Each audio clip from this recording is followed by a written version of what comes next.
బాప్తిజం ఎందుకు తీసుకోవాలనుకుంటున్నావు? బాప్తిజం ద్వారా పరలోకం చేస్తావా? బాప్తిజం అనేది పరలోకానికి మొదటి మెట్టు.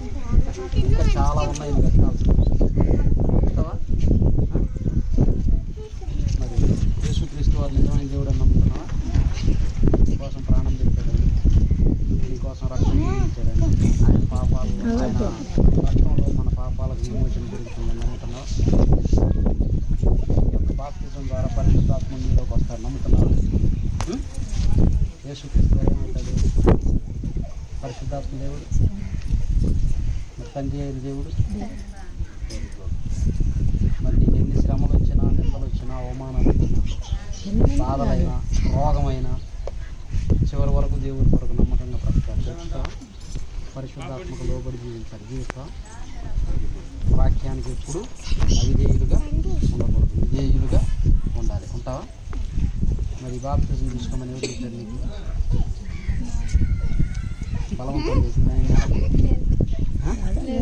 నీ ఇష్టపూర్వకం తీసుకుంటున్నావా? బాప్తిజం అంటే తెలుసా?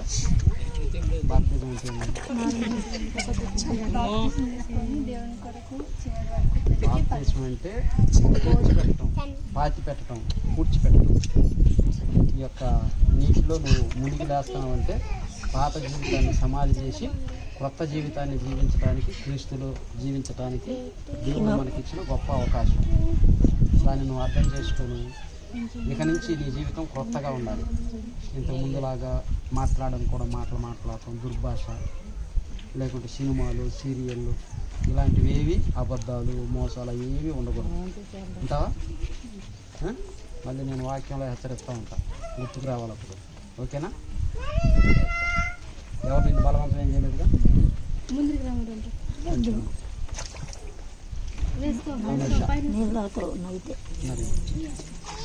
మరి దేవుడు నాకు ఇచ్చిన అధికారాన్ని బట్టి, కుమార్తె అనూష ఇచ్చిన సాక్ష్యాన్ని బట్టి, తండ్రి యొక్కయు కుమారుని యొక్కయు పరిశుద్ధాత్మ యొక్క నామములో బాప్తిజం ఇస్తున్నాను.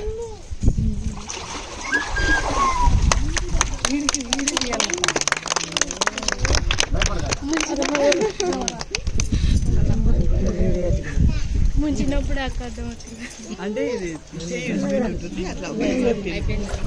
ఏం కాదు.